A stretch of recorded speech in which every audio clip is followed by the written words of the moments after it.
President Biden, Excellencies, ladies and gentlemen.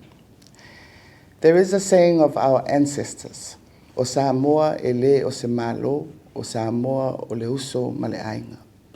Samoa is not a government. Samoa is family and brotherhood. Our unique fa Samoa, our culture and traditions, mean we take collective responsibility for each other. Our core values of respect, dignity, love, protection, and service guide social interaction. Our communal culture ingrained in our people the notion o le ala I le pule o le tautua, which means that the pathway to leadership is through service. I believe this is the same concept of democracy promoted in the values embodied in the Universal Declaration of Human Rights, which states, "The will of the people shall be the basis of the authority of government." Samoa will celebrate its 60th anniversary in 2022 since gaining independence. Our long journey has been tested with the threats of pandemics, natural disasters, climate change, and more recently a constitutional crisis following our 2021 general elections. Our ability to recover from devastating natural disasters, to learn from tragic epidemics, and to survive a political crisis is testament to our resilient people, strong culture, and functioning democratic processes and institutions which protect human rights and uphold the rule of law. The Constitution of the Independent State of Samoa remains the supreme law of the land, setting out the fundamental rights and freedoms and maintains equality of all persons before the law. We have invested in strengthening an enabling environment at national and international levels to ensure that democracy, good governance, and the rule of law is upheld.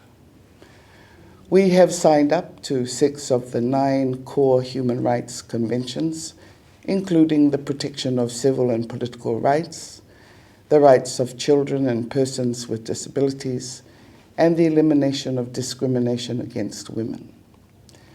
We are also committed to taking a human rights approach to implementing our sustainable development goals, focusing investment in people, especially the vulnerable groups, and strengthening social protection, to name a few. Our recent human rights report acknowledged that advancements in ICT was key in our human rights agenda.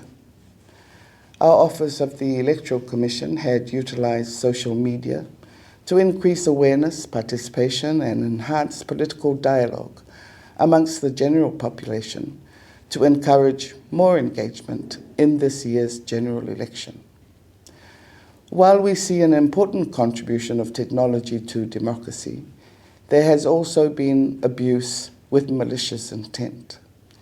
We are actively engaged to the extent possible in global efforts to prevent cybercrime and address cybersecurity, but at the same time, continue to protect freedom of speech and ensure a free press.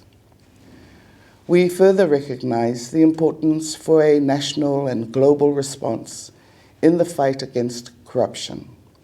Samoa has committed to several initiatives aimed at further strengthening our anti-corruption policy and legislative landscape. These include development of an anti-corruption strategy, a right to information policy and legislation, an open access policy, as well as a clearer guideline on conducting parallel investigations when it comes to official corruption in government. Mr. President, we are an elected government, empowered by the people who voted for us. Our culture and Christian values mutually reinforce human rights principles. Samoa stands ready to work with the international community and partners such as the US in ensuring the successful implementation of the fundamental democratic principles. Soifua.